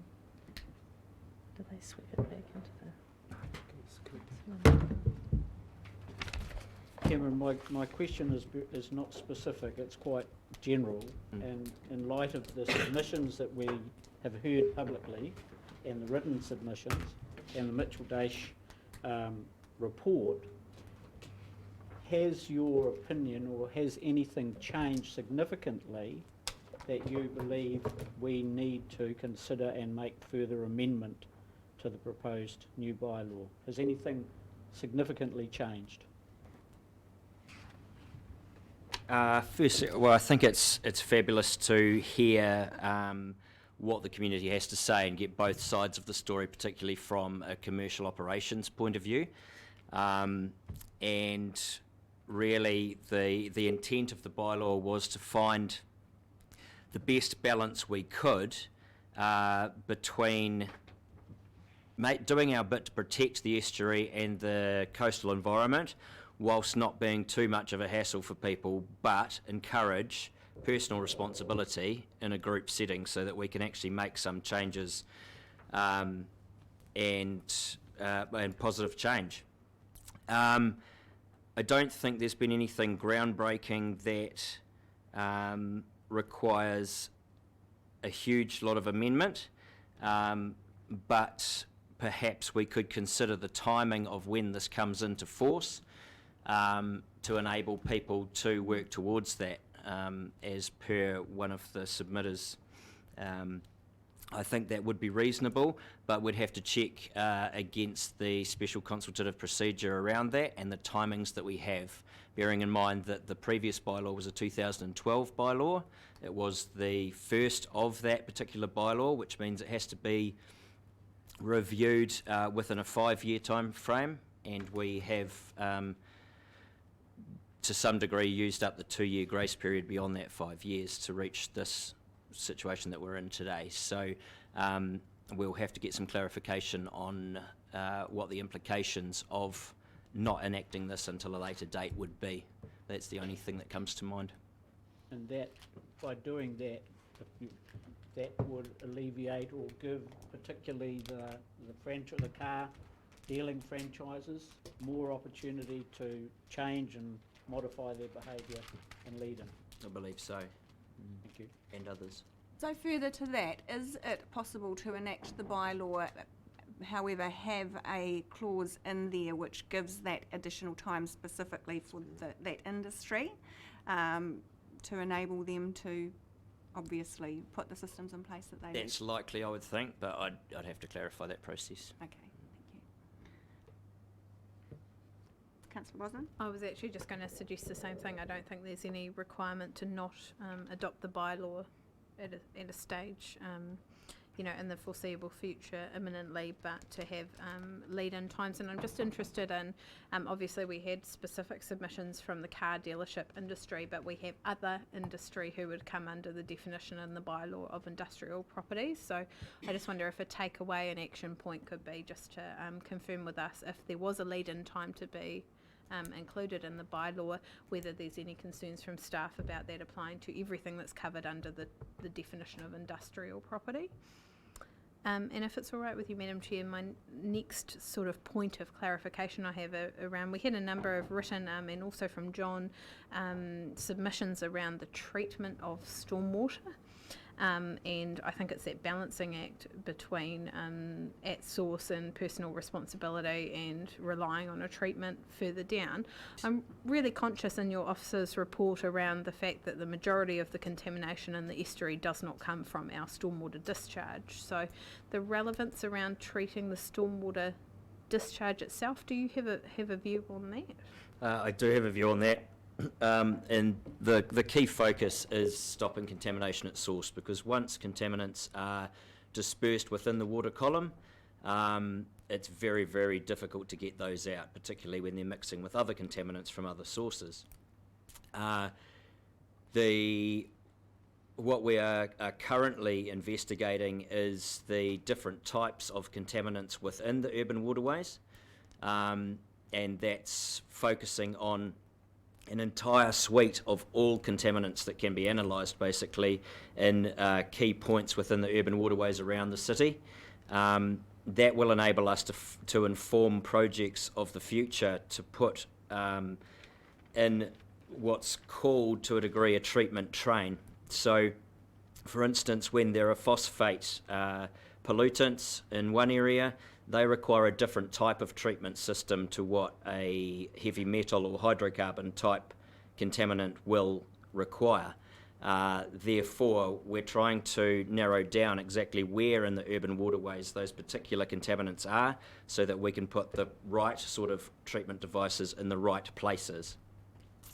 One wetland at the end of the whole process is unlikely to treat some of the contaminants that we're dealing with, just by the nature of what a wetland can do. So that's why it's important to gather this information to be able to inform spending the right amount of, or the right money on projects, doing the right thing in the right places. Thank you. Councillor Price. I just, I like the mention that you've made that a phase-in period for industrial. I think that needs to be investigated. Have you got any examples around the country of what other people, what other cities are doing? Probably the car yard industrial sort of situation.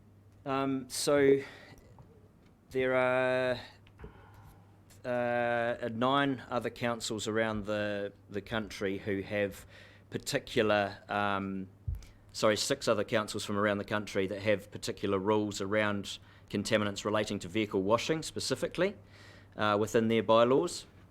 There's 31 New Zealand councils which have bylaws which regulate the types of contaminants that can be or can't be discharged into their waterways and stormwater systems, largely around nuisance and mitigating environmental effects, which is the intention of what we're trying to achieve here as well.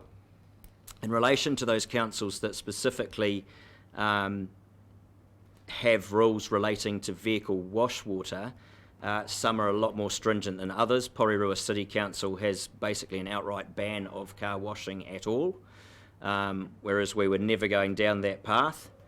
But regardless of the industry or the activity being carried out, it's about being aware of the cumulative levels of contaminants and the concentrations of areas that are becoming contaminated by particular activities occurring.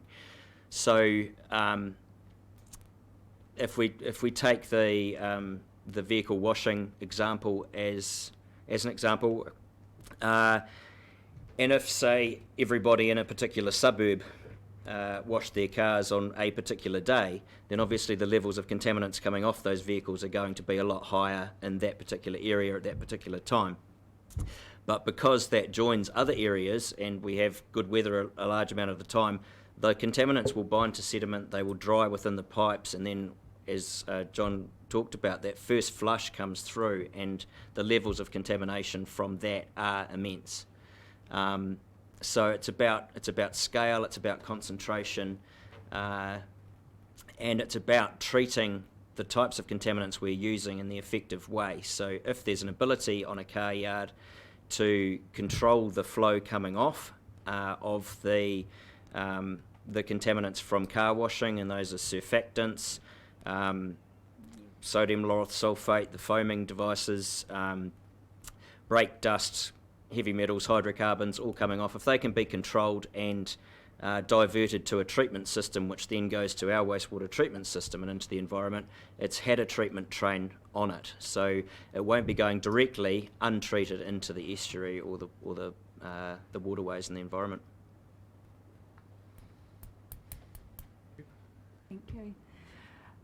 Just with reference to some of the points raised by the Low Corporation, with regards to clause 14.1, which enables the withdrawal of approval, and the comment was made that Hastings District Council has a provision where that withdrawal of approval can only be made if there's been a conviction or a significant compliance issue.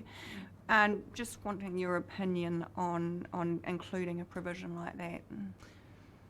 My opinion is that the damage is largely done at that point. There has been an event which is in breach of the bylaw, which potentially makes the City Council in breach of its consent that it holds with the Regional Council as a control of our discharges. Yes, there are going to be mistakes. We're reasonable. Mistakes will happen. Where mistakes do happen and they are totally foreseeable, I think it would be unreasonable to allow that to continue until another offence is committed. Thank you. Okay. And just one more question, and then we'll move on to Councillor Brown. I've got to get the new councillors' names in my head. Councillor Brown and Councillor Brosnan. But again, just with regards to the Low Corp submission and the comments regarding clauses 9.5 and 9.6 and the removal of private systems if they were no longer being utilised, and obviously the costs associated with that. So just seeking some further comment on that, please. We have had an incident in the city recently where a currently used wastewater system became damaged and backed up, and through the soils it moved into a redundant stormwater system. So all of the wastewater from that particular activity then led into the stormwater network and straight into one of our waterways, and could have very easily breached one of our consents. We were able to stop that relatively quickly. However, it was only through our action in stopping that it caused a backlog within the pipes, and they became intrinsically aware that they had a very, very big problem. And subsequent to that, they were able to put cameras up drains and work out exactly what happened. but that occurred solely because there was a redundant system that had not been removed effectively and led to a discharge of wastewater into the stormwater system. Okay, so I guess just further to that then, there was also a comment made about clause 5.1 and then the inclusion of public stormwater network into that. That's one of the recommended changes that's been put forward. And there's been comment that why is it being put just as public and private's being excluded from that clause? Yes. And having thought further about that, I tend to agree in that the majority of the private stormwater networks result in a discharge to the public stormwater network one way or another. So I think stormwater network remaining as stormwater network is more effective in chasing our objectives. Okay, so essentially that recommended change, backing that out. Yes. Thank you. Councillor Brown. Just further to the Mayor's first point on 14.1, I think the Low Corp submission was around any non-compliance with the environmental management plan. So that could be as simple as something as not handing in a report in on time, and one of the options we've got is to withdraw the approval. So is there any way we could assure businesses that there was a minimum standard before that withdrawal of approval option was to be enacted? Or do you need that as part of your teeth to be able to use it as you see fit? The environmental management plans that have been presented to us as part of our high-risk industry assessments have resulted in longish term goals and investment opportunities for those industries. So it may be that they're seeking improvement over a period of 5 years and they're seeking funding to carry that out. The difficulty comes when we get to a deadline within their environmental management plan saying by a certain time we will have a proprietary device that will treat our stormwater coming off that site, and they fail to actually get it in. So that becomes a problem because it's effectively their blueprint. And if we're seeking continual improvement of the discharges coming from all of these sites collectively, we do need some sort of enforcement options to be able to seek action to get those individual organisations to take action. Would that be able to be included under B, so it's still an option, but the business has the ability, they've got prior warning basically, that there's a review happening? Yes, yep, totally. That would be a good input. Councillor Brosnan, then Councillor McGrath. Hey Cam, could you talk me through what's the effect of having an approval withdrawn? Is that their inability to continue to discharge? It would depend on the particular circumstance, but in effect it's an ability to do something like the resource management allows with an abatement notice to cease a discharge. So yes, it would be aligned to that. Yeah, okay. And the example you gave Mayor Wise earlier around that infiltration of wastewater into the stormwater network, that was a question around the specifics of removing an old system. In that scenario that you gave, do you have no ability now to require the removal of that redundant system? No ability. So that's what this allows you to do. Correct. So yeah, just following that example through. Yeah. Thank you. And while I have the mic, a number of submissions touched on resourcing, and that's obviously out of scope for the specifics of the bylaw, but I'm just looking for certainty from you that you and your team are working on some resourcing plans and when council might see that. Yes, we are. Any positions within my team are funded from the Infrastructure Directorate, so that's a discussion for that. So working that through, that's annual plan time, we might see some difference yes, in absolutely. requests for staffing? Okay, thank you. Thank you. Councillor McGrath and then Councillor Wright. Just through the chair, I'm just looking at our own practices as a council. Are we going to have time to perhaps make some changes? Because I think I just think of a couple of examples where we spray weeds in our gutters. Little guy goes round on a bike and sprays weeds.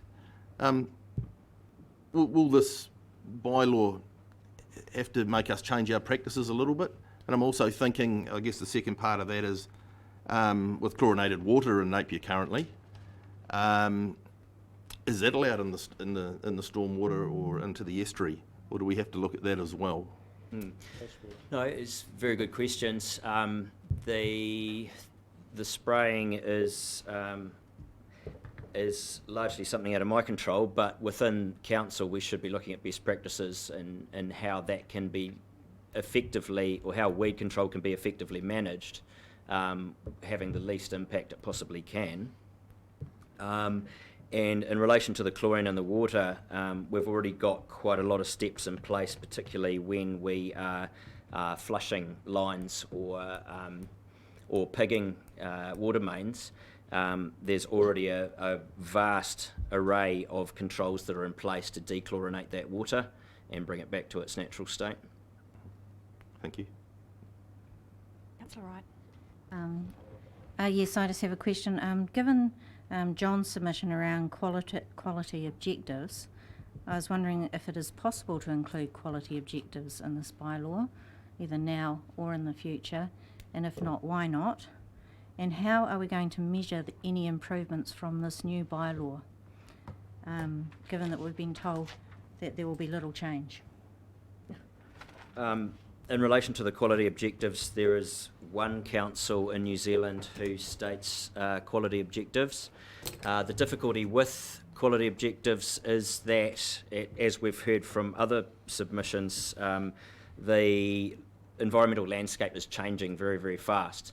This bylaw will potentially be in place for 10 years. If we set targets of copper being 3.2 milligrams per litre or something like that, for instance, as a stab in the dark, the expectations of that may change over time to bring that down quite significantly. The overall quality objectives of the tank plan change and other reforms that may be coming through central government will drive a lot of that. And there's also the risk that if you present a list of particular contaminants and levels that they should be under, we will miss some. So we might focus on the biggest contaminants for the estuary, which are sediment. We might focus on heavy metals and that sort of thing, but then we may lose focus on pesticides, herbicides, PFAS, all the other contaminants that are out there. So there is not an exhaustive list that we would be wise to put in here, which is, that's the reason we've tried to avoid that. For your second question, measure of improvements, there's already been some quite significant improvements just through the stormwater education campaign that we have had around the city. And those improvements can be measured through calls to our call centre of people saying, hey, I've just driven past and I've seen this. I've listened to your stormwater ads. I don't think what I'm seeing is right. So an increase in calls like that shows that the community are becoming engaged in this. But also from a scientific perspective, we've got quite a lot of data now from our current resource consents that conditionally allow discharge of stormwater out into the estuary, and the changes in actual contaminant levels within those will be able to be seen. Whether this bylaw will make a difference to that or not is yet to be seen, but we are measuring and monitoring all of those to enable those sort of wins to be visualised. So how are you going to report those wins back to this council? We can do that through the new committees relating to the environment, if that's suitable. Yeah, so that could be added to the quarterly reporting. Absolutely. Does anyone have any other further questions of Cam or Councillor Brown? Ron Wareham brought up he wanted studies into the trace elements in the fish and the crustaceans. Do Already we occurring. Do that? Yes. Yeah, cool. Well, just one more question. I think it was Jeannie that mentioned mapping of where issues are coming from. You are doing that, aren't you? Or you're trying to do it? Or? We are doing that, and that's part of the Urban Waterways investigation that's already underway. So the method behind that is that there are a series of set monitoring points on urban waterways. If there's a particularly high contaminant downstream of an upstream reading, then we're able to focus down onto that particular contaminant and take samples further up and effectively trace that back through the system to where it may have come from. So that's the contaminant source tracking that is already underway. And that will lead to stopping contamination at the source with a bit of luck. Thanks, Cam. Just going back to, I think, Councillor Wright's questions around kind of the objectives to the bylaw, and we've heard around how introducing specific quality measures may not be appropriate, trace metals and the like. Do you have any view on whether there may be any other measurable objective to the bylaw that could be effective? You know, as we look at the submissions, there are themes around individual behaviour and step change, that kind of thing. I'm just wondering if you have any bright ideas around measurable objectives. Measurable objectives largely come back to science and data, which becomes difficult. Because there's always there are always different parameters that have to be taken into account in all of those readings. Perhaps it's something I could leave with you when you come back if there's something that pops up. Sure. Councillor Tapani. Kia ora, Cam. Thank you for all your fantastic work in this space around the review. My question was around, I've noticed in some of the submissions some resistance to the inclusion of anyone who discharges too. My understanding of the review was that we needed more scope and we needed more room to work with our residents rather than the harsh hammer that was currently available under the existing bylaw. Is that still the understanding of yourself and the staff, that we would like to see that definition remain with regards to anyone who discharges into the stormwater network? It aligns very well with the Resource Management Act, which of course our discharges are pursuant to. So the Resource Management Act specifies person, and that is any entity at all. It's any entity, any individual person, it's anybody. So we are all collectively and individually responsible. Okay. Thank you. Thank you. So the officer's recommendation is that we receive the report, we endorse council officers to facilitate further amendments to the draft proposed stormwater bylaw, taking into account public feedback received through the special consultative procedure. These amendments are to be in accordance with the officer response column of the table of Appendix 1 of the attached report from Mitchell Dash, and any further outcomes of the hearing process. And note that the final Napier City Stormwater Bylaw 2019 is to be presented to Council for approval and enactment at a subsequent Council meeting. So now that we've had our open session of asking questions, I am seeking someone to move and second the resolution before us. Thank you, Councillor Tapani and Councillor Brosnan. And we will enter into debate and deliberations. I'd just like to note that obviously there has been, through our questioning with council officers, some amendments that we would like to see made over and above what's been presented to us in the report, which I'm sure have been captured in the minutes. So just making everyone aware that the report as read does not include all the amendments that we've discussed today. So as the mover of the motion, Councillor Tapani, did you wish to speak to it Yes, I would. Thank you, Your Worship. So, first of all, Cam, our superhero in the environmental sector, I want to acknowledge your efforts in leading not only this council but our staff officers around how we can be better kaitiaki and gardens and participators in our environment, particularly around our stormwater bylaw review. I know that in the last triennium I had chucked a couple of hard questions out there that were a bit uncomfortable to manage, but I've been immensely gratified by the opportunities to sit next to you in your role and understand more comprehensively the scope, the range and the level of commitment you've shown to your portfolio. So I'll just take a minute to acknowledge your efforts in leading our team, and may you live long and prosper in that area. The other thing is that I recognise that we are about to look at some significant change, and there's a whole lot of factors happening in the background, not only around how our city's population is self-analysing themselves and their environmental footprint, but also we're getting some major changes happening from central government, which will continue to exert some pressure on us as decision makers and keep you on your toes to constantly monitor and change the way we implement those standards. So I wanted to take an opportunity to congratulate our environmental team, and particularly yourself, with this stormwater bylaw review, and signal to yourself that when this comes back to council, I would like to see more detail around how we're going to transition and implement this bylaw review, particularly around our education strategy and our comms strategy.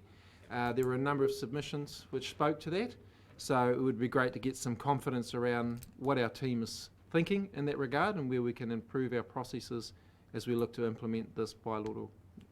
Other than that, well done to you, to our team. Ngā mihi. Thank you.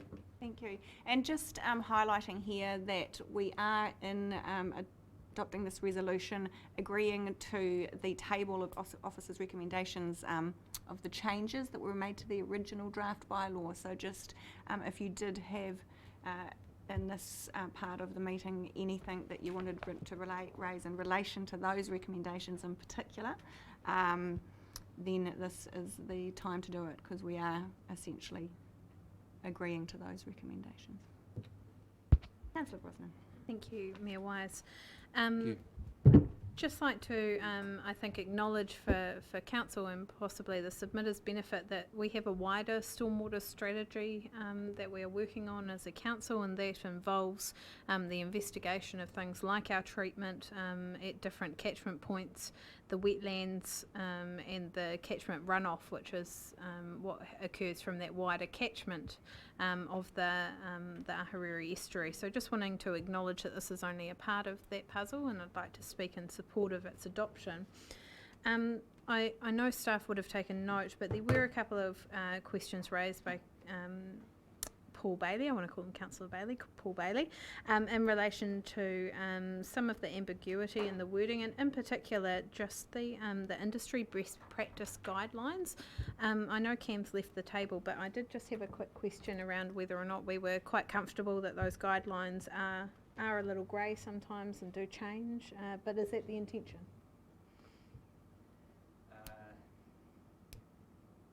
Yes, we have to be somewhat flexible to what's coming ahead of us that we don't know about yet. Yes. Thank you. And I'd just make the point that I'm quite happy with staff's recommendation to include that, being that that is, quite often used in regulatory spaces, industry best guidelines. So having considered that point, I'm quite happy with the recommendations and happy to speak in support of it. Thank you. Right. Councillor Bogue. Yes, I would like to speak in support of the recommendation as well. But there's been a lot of talk when we were asking questions and discussing after we'd heard the submissions about the situation of businesses who are going to be affected by this. And while I take that into consideration, I think that's very important, there is still always, we must remember that what we're trying to do is protect probably one of the most special, sensitive waterways in this area. And while businesses can come and speak for themselves, the living inhabitants of the Ahuriri estuary are unable to. And just from what I heard from some of the submitters speaking about the value of the Ahuriri estuary is that, that is the place where these contaminants end up. And this is what we are protecting, because a lot of damage has been done and we don't want to do any more. So just while we consider the situation the businesses have had from 2012 until now, the bylaw hasn't been reviewed. I mean, it was supposed to be every 2 years, so they've had it pretty free run so far. So while it's good, yes, to have a discussion to try and mitigate the effects as far as they're concerned and take some time in doing that, please let's always remember what we're trying to do, and that's to protect the Ahuriri estuary. And it is so fragile that delays will affect the life in that particular special, exceptional waterway. Thank you, Councillor Bogue. Is there any other Councillor Brown? Process clarification. So the ones that came out through discussion and earlier, are they assumed as going in as changes? And so, yeah, the one about the public in section 5.1 to 5.3. So yes, I mean the notes I've made, there's 3 amendments. That was the clause, or looking into a clause regarding a lead-in time for the highly affected industries. The second was the removal of the public in clause 5.1, which had come through as a recommended change to the original draft bylaw. And then there was your, Councillor Brown, your suggestion regarding point B. That was the one, yeah. C being moved into point B. Point B, yeah, correct. So that the amendments I've noted that I would be expecting to see come through in the new bylaw. Councillor Price. I'd just like to, in light of what Councillor Bogues just said, and I support that we need to act quickly, but when we come to business that are going to get an overnight direction to stop washing cars, etc., I think that there should be some negotiation done to a phase-in period of that, so that there's a win-win.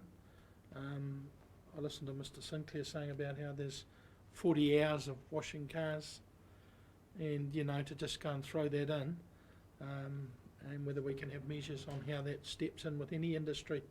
The last thing we want to do, and we do want to protect the estuary, is we don't want to see businesses going bung and losing jobs either. So we've got to find a balance for everything. Thank you. Now, before I put the motion, I will just check with our governance team that there's nothing further you require in terms of a hearings process to enable us to hear the relevant documentation.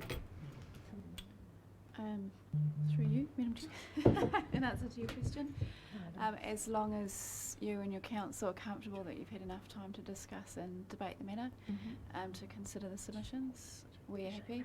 We've made the notes of the 3 primary further amendments to the table that's already in place, or the slight adjustment to one that's already in the table. We've been liaising with the relevant teams up until this point, and we'll be liaising with them further in terms of the preparation of the report out of this meeting and back in preparation for your full adoption and enactment, at which point you'll be able to confirm that what's been discussed today is covered. Great, thank you. So on that note, is there any councillors that feel that they would like to have any further input or discuss anything further? Councillor Wright. When we were talking about measurable objectives, I was just wondering if, just for a simple measurable objective that would be easy to understand, would it be possible to have the measure as a reduction in the number of pollution events in the estuary? You know, because we get notified when it's not swimmable and things like that. So an easy measure is the number of times we get that reduces. Is that a possibility? Yes, I've just been told we can consider that as part of the report back. Thank you.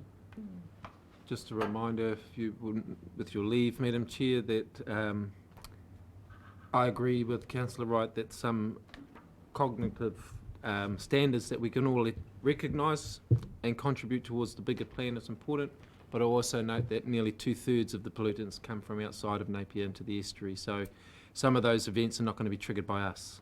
This was my point. And I guess bearing in mind in terms of how we're measuring the bylaw itself, we have been told that we can have this quarterly reporting come through in terms of rather than it's sitting within the bylaw itself as well. Okay, so if we're all done and dusted, I will put the motion. All those in favour, please say aye. Aye. Against? Carried. Now, I'm conscious we've been going for over 2 hours, so yes, I'm going to just adjourn the meeting for us to have a little break and a few minutes, and then we'll get back underway.